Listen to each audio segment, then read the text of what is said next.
Online education में कक्षा 10 के सभी विद्यार्थियों का स्वागत है। प्रिय बच्चों, बात करते हैं आज हिंदी व्याकरण की। तो इसके अंतर्गत हम लोग शब्द रचना के तत्व का अध्ययन कर रहे थे, जिसके अंतर्गत समास चल रहे हैं। कल आपको वीडियो में बताया कि समास किसे कहते हैं, समास विग्रह किसे कहते हैं, समास के कितने भेद होते हैं। आज इन भेदों के बारे में आप समझ लीजिएगा कि पहले तो नोट कर लीजिएगा, कक्षा 10 के पाठ्यक्रम में केवल द्वंद्व समास, द्विगु समास, कर्मधारय समास और बहुब्रीहि समास ही सम्मिलित हैं, अतः इन्हीं का अध्ययन करेंगे। ठीक है, तो इसी के अंतर्गत पहला प्रश्न होता है कि द्वंद्व समास की परिभाषा उदाहरण सहित लिखिए। तो इसका उत्तर होगा, जिस समास के दोनों पद प्रधान होते हैं, पहला पद भी प्रधान होता है और दूसरा पद भी प्रधान होता है, या यूं कह लीजिएगा कि पूर्व पद भी प्रधान होता है और उत्तर पद भी प्रधान होता है, एवं विग्रह करते समय समुच्चय बोधक अव्ययों में से तथा या फिर और का लोप हो जाता है, उसे द्वंद्व समास कहते हैं। इसमें दोनों पक्षों को मिलाते समय मध्य में योजक चिन्ह ये इस प्रकार का लगाए जाते हैं। ठीक है, उदाहरण समझ लीजिएगा कि गाय भैंस, यहाँ पर योजक चिन्ह लगाए और विग्रह किया तो क्या हो गया, गाय और भैंस। समझ गए। ऐसे ही दूसरा उदाहरण, दाल रोटी, विग्रह किया तो क्या हुआ, दाल और रोटी। और शब्द लग जाए या तथा शब्द लग जाए जिसका विग्रह करते समय, वहां पर कौन सा समास होता है, द्वंद्व समास। ठीक है, अगले प्रश्न की ओर चलते हैं कि द्विगु समास की परिभाषा उदाहरण देकर समझाइए। तो द्विगु समास की परिभाषा यह होती है, जिस समास का पूर्व पद संख्यावाची विशेषण हो और उत्तर पद उस संख्या का विशेष्य होता है, उसे द्विगु समास कहते हैं। इसकी प्रधानता ये होती है कि पहला जो पद होता है, जिसे पूर्व पद कहते हैं, वो संख्यावाचक होता है, गिनती वाला होता है। सप्त, त्रिय यानी 3, 7 ऐसी कुछ संख्याओं का बोध कराता हो, वह पद पूर्व पद होता है। उत्तर पद वह विशेष्य होता है।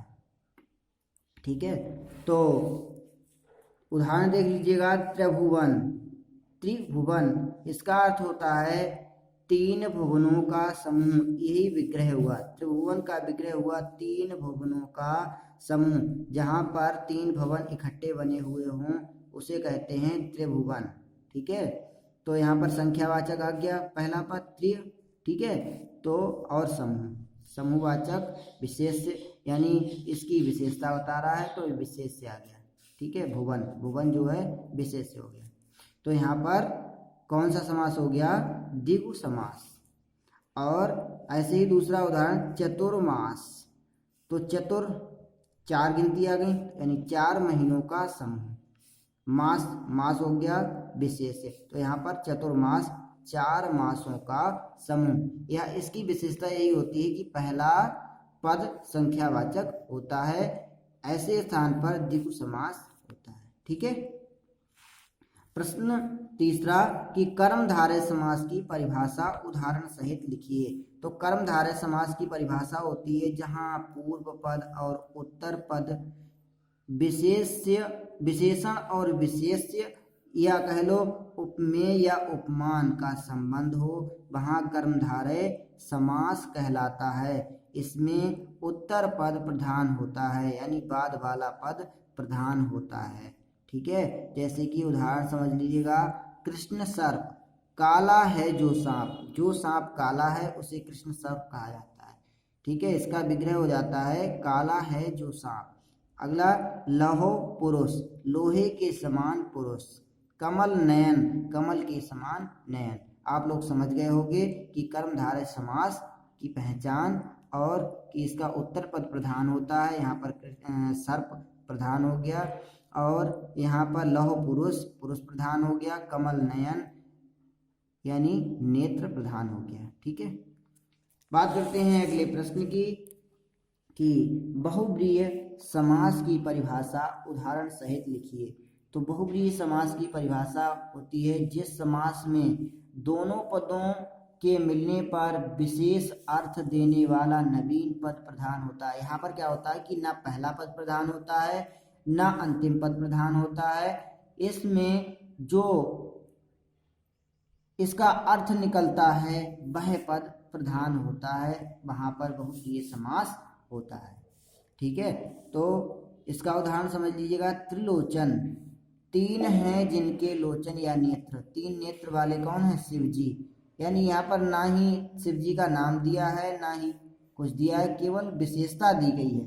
ठीक है, तो इसका जो नया या नवीन पद निकला वह प्रधान हुआ, यानी शिव जी, शिव जी के बारे में कहा गया है। ऐसे ही चक्रधर, चक्र धारण करता है जो, जिसे कहते हैं श्री कृष्ण। इसी में आता है दशानन, 10 हैं जिसके आनन, यानी रावण। ऐसे स्थान पर होता है बहुब्रीहि समास। अब आप एक प्रश्न समझ लीजिएगा कि निम्नलिखित समासों का विग्रह कीजिए एवं समास का नाम बताइए। प्रश्न इसी प्रकार से परीक्षा में पूछा जाता है कि निम्नलिखित में से किन्हीं दो के समास विग्रह कीजिए तथा समास का नाम लिखिए। तो आप इस प्रकार से भी समझ लीजिएगा। ये इसमें दिए हुए हैं देश विदेश, लंबोदर, नवरत्न, गंगाधर, नीलकंठ, सप्ताह, माता पिता, नीलमणि, पाप पुण्य, अल्प ज्ञान। तो आप इधर इस तरफ देख लीजिएगा, टेबल इस तरीके से बनाई है हमने कि समस्त पद या समास, इसको कहते हैं इधर समास विग्रह और इधर समास का नाम। तो देश विदेश, जैसा कि हमने आपको बताया था कि जहाँ पर समुच्चय बोधक अव्यय लगाया जाता है और योजक चिन्ह, जिस समास में योजक चिन्ह लगा हुआ होता है और उसका विग्रह करते समय और शब्द आ जाता है बीच में, देश विदेश का देश और विदेश, यानी क्या हुआ? द्वंद्व समास। ऐसे ही लंबोदर, लंबा है उदर जिनका, या गणेश। अभी आपको बताया था बहुब्रीहि समास की परिभाषा में कि कोई अन्य पद प्रधान होता है वह बहुब्रीहि समास कहलाता है। लंबा है उदर जिनका, पेट किनका लंबा है? यानी गणेश जी का, बहुब्रीहि समास। नवरत्न, नौ रत्नों का समूह, 9 गिनती आ गई, समझ लीजिएगा, द्विगु समास। और इधर गंगाधर, गंगा को धारण किया है जिसने, गंगा को किसने धारण किया? अर्थात शिव जी ने। तो कहने का मतलब यहाँ पर बहुब्रीहि समास हुआ। इधर नीलकंठ, नीला है कंठ जिनका, अर्थात शिव जी, ये भी बहुब्रीहि समास के अंतर्गत आता है। ऐसा आगे सप्ताह, 7 दिनों का समूह, 7 गिनती आ गई, द्विगु समास। माता पिता, यहाँ पर ये योजक चिन्ह आ गया तो क्या हुआ? पिता, माता और पिता होगा, सॉरी, यहाँ पर माता और पिता। ठीक है, माता और पिता यानी द्वंद्व समास। इधर नीलमणि, नीला है जो मणि, जो मणि नीला है, यहाँ पर आ गया कर्मधारय समास। पाप पुण्य, पाप और पुण्य द्वंद्व समास। अल्प ज्ञान, अल्प है ज्ञान जिसका, कर्मधारय समास। ठीक है, आप लोग इनको लिखिए, पढ़िए, समझिए, आप लोगों को बहुत जल्दी से समझ में आ जाएगा कि कौन सी किसकी परिभाषा होती है और कौन सा समास है। ये देख करके अच्छे से समझ में आएगा। आज के लिए धन्यवाद, बस।